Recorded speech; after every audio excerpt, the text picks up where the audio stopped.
सीटों पर कांग्रेस आगे हो गई है। एक तो देवेंद्र जी जो उनके प्रदेश अध्यक्ष हैं वो आगे चल रहे हैं, दूसरा हारून यूसुफ आगे चल रहे हैं। तो 2 सीटें जो हैं उन पर कांग्रेस को बड़ा यादव की तारीफ करनी चाहिए। उन्होंने बोझ उठाया, उन्होंने कैंपेन किया, और मैं चाहता हूं अगर कोई जीते वो कांग्रेस के वो एक उम्मीदवार जीते। हारून यूसुफ साहब तो पुराने कांग्रेस के खिलाड़ी रहे, ठीक है। नहीं, लेकिन मैं ये कह रहा हूं कि इसका मतलब ये दिखता है कि अगर कांग्रेस ने लोकसभा में आम आदमी पार्टी से गठबंधन न किया होता तो कांग्रेस का फायदा होता। कांग्रेस ये 2 के बजाय 15 भी हो सकती थी। कांग्रेस का फायदा होता, और सिर्फ वो नहीं, मैं ये मानता हूं कि एक आध लोकसभा सीट भी निकाल देती कांग्रेस। अगर 2020 में अगर कांग्रेस ठीक से चुनाव लड़ी होती तो केजरीवाल जी की सरकार नहीं बनती। मैं इसलिए बता रहा हूं कि केवल जो 15% का अंतर है वो 20 सीटों के कारण है। 49 सीटों पर 10% या उससे नीचे वोटों का अंतर था।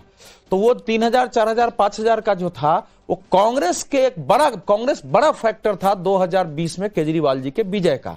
लेकिन कांग्रेस चूंकि लड़ी नहीं और उसने बीजेपी को खत्म करने के लिए अपनी बलि चढ़ा दी। और इस बार भी जो आप बात कर रहे हैं ना, राहुल गांधी जी बहुत देर से निकले, और तब निकले जब केजरीवाल जी ने पोस्टर में उनको भ्रष्ट नेता की तस्वीर लगा दी है, तब निकले हैं। स्टेट लीडरशिप को उस ढंग से आक्रामक, ये क्या कांग्रेस का ही इंपैक्ट है कि आप देखिए कांग्रेस की एक तो 2 सीटों पर बढ़त है, देवेंद्र यादव आगे चल रहे हैं, स्टेट प्रेसिडेंट हारून यूसुफ बल्ली मारान से आगे चल रहे हैं। लेकिन क्या अरविंद केजरीवाल, मनीष सिसोदिया, आतिशी, आम आदमी पार्टी के सारे बड़े नेता अगर इस वक्त रुझानों में पीछे चल रहे हैं तो क्या इसमें भी कांग्रेस फैक्टर एक बहुत बड़ा रोल प्ले कर रहा है? और आप ऐसे में सोचिए कि कांग्रेस ने अगर मजबूती से चुनाव लड़ा होता, लोकसभा में गठबंधन न किया होता, तो कांग्रेस आज कहां होती। लेकिन एक चीज और, जगदीश भाई ये बताइए, अब जब ये तो आप लोगों की लड़ाई खुली हो गई जिस तरह से इस चुनाव में हुआ, क्या इसके बाद कोई गुंजाइश होगी कि आप और आम आदमी पार्टी एक साथ आए?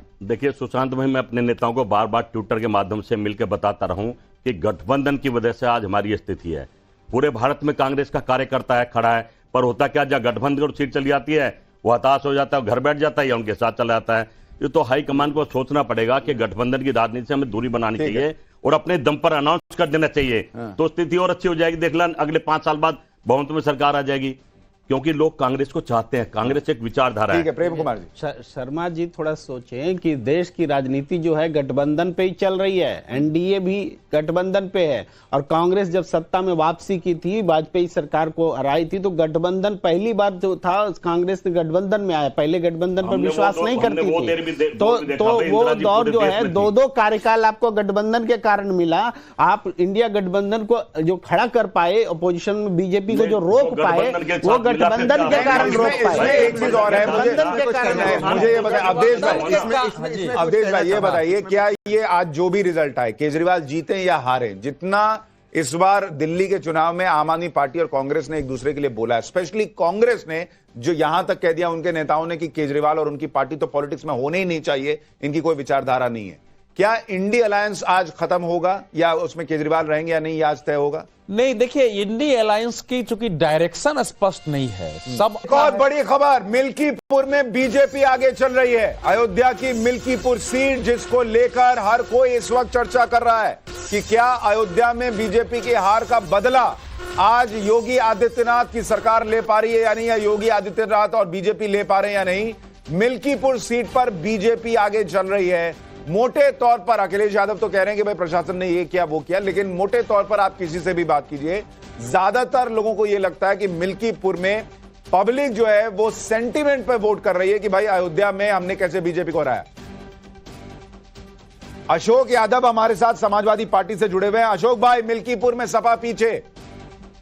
तो देखिए अभी सुशांत जी, अभी तो चूंकि बैलेट पेपर की काउंटिंग चल रही है तो इसमें आगे पीछे लगा रहेगा, लेकिन भारतीय जनता पार्टी को फुल कॉन्फिडेंस अपने बेईमानी पे, भारतीय जनता पार्टी को फुल कॉन्फिडेंस है विनोद तावड़े मॉडल पे, प्रवेश वर्मा मॉडल पे, अनिल मसीह मॉडल पे। लेकिन हमको जनता के मॉडल पर विश्वास है कि जनता वहां पर लाख बेईमानियों के बाद भी जनता समझ हताहत होने के 17 घंटे तक उनकी बॉडी को छुपाया गया। जनता को ये बात बहुत नागवार गुजरी है, जो पार्टी सनातन का व्यापार करने वाली जो भाजपा, जो सनातन के जो हत्यारी कही जाने वाले, मतलब लोग कहने लगे कि तो सनातनियों की हत्यारी पार्टी बन गई है। और उनकी आज तक महाकुंभ में जो आपने देखा होगा सुशांत जी, कभी किसी दल ने किसी पार्टी की सरकार रही हो, किसी ने मौत के आंकड़े नहीं छुपाए। घड़ी में भी भाजपा का कमल मुरझाने वाला है, क्योंकि ऐसा कोई काम इन्होंने नहीं किया अपनी सरकारों में जिससे इनको उम्मीद जगानी चाहिए। आप देखिए सामाजिक, आर्थिक, राजनीतिक ठीक है, मैं आपकी सारी बात सुन लिया, लेकिन मुझे ये बताइए मिल्कीपुर आप अगर हार गए, जैसा अभी लग रहा है कि आप हारेंगे,